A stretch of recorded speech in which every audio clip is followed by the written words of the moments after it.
टंला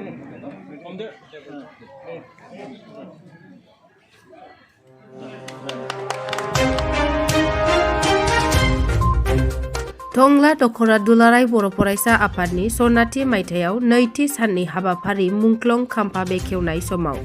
टंला एबसुनि आफादगिरि बोसोनगिरि खौरांगिरिनो फोरमायनाय राव।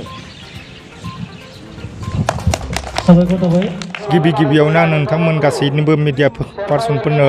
आंनि गोदान बोसोरनि सिबिनायखौ बावग्रोबाय। जोबोद मोनसे गोजोननाय मोनदों जे आङो दिनैनि नैबे दुलाराय बर' फरायसा आफाद टंला दखरा, टंला प्राइमारि बर' साहित्य सभा, टंला दखरा दुलाराय आइजो अनसाय आफादा जि सनाथि मायथाइ फोरबो सानथामनि हाबाफारिजों खुंफुंदों आरो बेवहाय फैनानै दिनै नैथि सानाव आंखौ एथ' गिदिर गोथार गोजोन जेनिखि मुंख्लं खाम्फा बर' हारिखौ दिनैसिम नै बेबायदि लाबोनो हानाय मुंख्लंफोरनि जि बिहोमा आरो बे बिहोमाखौ गोजोरथि लाखिनो थाखाय गोथार गोसोजों गोजोरथि लाखिनायाव बिथांमोननि जि बिहोमा बे सिनखौ लाखिनो थाखाय बे नेरसोनखौ लाखिनो थाखाय समायना रमायना मोनसे मुंख्लं खाम्फा जि लुफुंबाय बेखौ रायजो राजानि गरसे गरनै थाइसे थाइनै खांनानै रावबो सरखारनिफ्राय अनसुंथाइ मोनालासिनो एथ' मोजां लुफुंनो हाबाय। बेनि थाखाय आङो टंलानि गासै रायजो राजा मोनफ्रोमबो आफादफोरनि दैदेनगिरिफोरनि सेराव आं आंनि खर' गंग्लायनाय सिबिनाय जासिग्रोयो। जे जोबोद समायना मोनदों आङो आरो आङो लुबैदों जे जाहाथे नैबे मुंख्लं खाम्फाया बर' हारिया जेसे गोबाव थागोन बेसिम जाहाथे जेरै जोंनानै दं बेबायदि जोंलांबाय थाथों आरो बेखौ जाहाथे जोथोन लाखियो। बेखिनिखौनो आङो दुलाराय बर' फरायसा आफादनि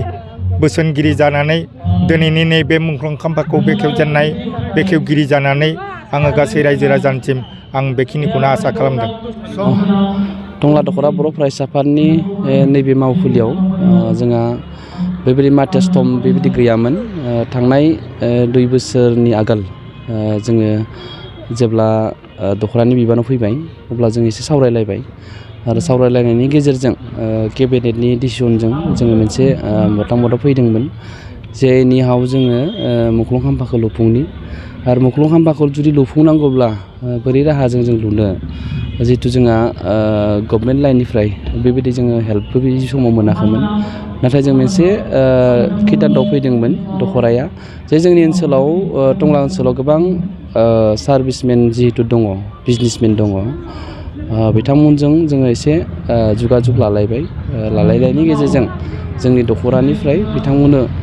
जों गांसे लाइजामनि गेजेरजों फोरमायहरबाय जे दखरानि मावखुलियाव जों मोनसे मार्टियासटम लुनो थांगासिनो दङ, जाहाथे नोंथांमोना बे मार्टियासटम लुनायाव राङारि जाहाथे एसे मदद जोंनो हरो आरो बे लेखायैनो लाइजाम सहैनाय लोगो लोगोनो बिथांमोना जोंनो जि हायो सोरबा 500 हरदों, सोरबा 1000 हरदों, सोरबा 2000 हरदों। बेबायदियैनो जोङो नैबे मार्टियासटमखौ जोङो दिनै नैबे सम जोङो सफैनो हादों आरो बहननो हादों आरो बेनि गेजेरावनो गोबां सार्भिसमेनल' नङा, जोंनि ओनसोलाव गोबां बिजनेसमेन थाबाय, दखानदारफोर थाबाय। बिथांमोनाबो नैबे मार्टियासटम लुनायाव जोंनि दखरा एबसुखौ गोबां मदद खालामदों। जायहा दखानदारिफोर थाबाय बिथांमोना जोंनो सिमेन्ट जिखिनि जोंनो नांगौ सिमेन्ट बे सिमेन्टखौ बिथांमोना जोंखौ हेल्प खालामदों आरो फारसेथिं जिखिनि जोंहा इन्टेलेक्सुवेलफोरबो थाबाय जायफ्रा माने साकरिबो गैया, इन्टेलेक्सुवेल जायफोरा बै समाव एबसु खामानि मावनानै दासिमहालागै एबसुजोंनो थाफानाय बिथांमोनाबो गोबां नैबे मार्टियासटम लुनायाव जोंखौ मदद खालामदों। बे जोंनि थाखाय थारैनो नोंथांमोना बुंनाय बायदिनो मोनसे गोग्गाथाव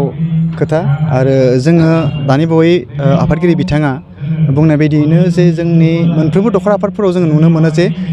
मुंख्लं खाम्फाफोर थानाय दङ, नाथाय जोंनि बे टंला आन्चलिक एबसुनि जिथु मावखुलियाव मोनसेबो मुंख्लं खाम्फा गैया। स' बे जिनिसखौ जोङो गोदोनिफ्राय नाजानायनि उनाव थांनाय नैबे बिथांमोननि टार्म्सआव 2021आव बेखौ जोङो मोनसे डिसिसन लानानै जे जोङो स्टार्टिंखौ खालामनो बेसेबांसिम आवगायो जोंहाथ' बिदिहाय गभर्नमेन्ट कुनु सर्स बा फान्डनि खोथा माने बिदि गैया थ' बेनिखायनो जोङो सानबाय जे माबायदि खालामनानै जों स्टार्टिंखौ जों खालामग्रोना दोननि जों हायो जोङो नाजागोन जों खालामग्रोना दोननि बिदि होननानै जोङो जाय बिथांमोना एसे जोंनिसिम जोंजों सोमोन्दोआव थायो बा मोजां सोमोन्दोआव थायो जोंनिसिम मोनसे अनसायनाय दङ दखरा दुलाराय बर' फरायसा आफादनिसिम माहारियारि आफादफोरनिसिम जायफोरा बिथांमोना अनसायनाय दङ बे रखम बिथांमोनखौ जोङो नोजोर होनानै जोङो सावरायबाय इन्टेलेक्सुवेलफोरजों जोङो सावरायनानै बेखौ जोङो लाइजामफोरखौ जोङो होनाय जादोंमोन दानि बावै मख'नाय बायदियैनो जे गेजेराव जेब्ला लाइजामखौ मोननाय जादोंमोन बेयाव जों माने क्लियारलि मेनसन खालामनाय दङ जे टंला आन्चलिक एबसुनि मावखुलियाव मुंख्लं खाम्फा लुगोन दा बे हिसाबैनो जोङो लिरनाय दङमोन नाथाय बेखौ सोरबा एसे गोरोन्थि ओंथि फोरमायनानै जिथु होनो नागिरदोंमोन आं बे बिथिङाव मोनसेल' खावलायनो नागिरदों रायजो राजाखौ जाहाथे सोरनिबा बुंनायजों बे जिनिसखौ जाहाथे साननानै लाया आरो नोंथांमोननि नोजोराव फोरमान हिसाबै दिनै बेवहाय जों बेखौ लुफुंनानै दिन्थिदों आरो बेयो फुरायैनो जाय सुबुं अनफावरि अनसुंथाइ बेजोंनो बेखौ लुनाय जादों आरो बेवहाय जोङो दखरा आफादाव लुगोन होननाय बायदियै जोङो दिनै जोङो नारा नाथा नाजानायनि गेजेरजों 2 बोसोरानो जाबाय दा बेवहाय जोङो दिनैनि खालाराव जोङो आबुङै जों लुफुंनो हानानै जोबोद गोजोननाय मोनदों आरो बे मुंख्लं खाम्फा जिहेतु मोनसे लुफुंदों बेवहाय दा बे मुंख्लंनि जिथु बाथ्रा बे मोनसे गोथार बाथ्रा बेखौ लानानै जोंनि गेजेराव गुबुंले खालामनाय बा मानसिफोरनि गोसोआव जाहाथे गाज्रि सानलायनाय बा गावस्रालायनाय बा मोनसे मोनलायनाय बे रखम सानलायनायखौ गाज्रि सानलायनायखौ जाहाथे सोनो थाखाय रावबो नाजाया बेखौ आं गुरै खावलायदों नोंथांमोननि बे मिडियानि गेजेरजों गमामायैनो जों दिनै बेवहाय जोङो मुंख्लं खाम्फाखौ बेखेवहोनो मोननानै मानगोनां बिथां एबसुनि दुलाराय बर' फरायसा आफादनि बोसोनगिरि बिथां खुंख्रा स्वर्गियारि सार बिथाङा बेखेवनानै होबाय जों गमामायैनो जों जोबोद गोजोननाय मोनदों आरो जोंहा बेसेबांबा बोसोरनिफ्राय 50 बोसोर सिगांनिफ्राय जोंनि गेजेराव जिथु मोनसे सुफुंनो हायै जिथु आंखाल जानानै दंमोन बेखौ जोङो दिनै नारा नाथा नाजानायनि गेजेरजों जोङो सुफुंनो हाबाय बेनि थाखाय जोङो थारैनो जोबोद गोजोननाय मोनदों आरो बे बिथिङाव जाय बिथांमोना जोंखौ मदद खालामबाय अनसुंथाइ होबाय सोरबा जोंनो मुवा बेसाद होनानै अनसुंथाइ होदों सोरबाया जोंनो रां होनानै अनसुंथाइ होदों बे बिथांमोननिसिम जोंनि टंला दखरा दुलाराय बर' फरायसा आफादनिफ्राय अरायसम बिथांमोननिसिम जोंनि साबायखर आरो अनसायनाय सिबिनाया जोंनिफ्राय थागोन बेखिनिखौनो आङो नोंथांमोननि सिगाङाव फोरमायबाय गोजोन्थों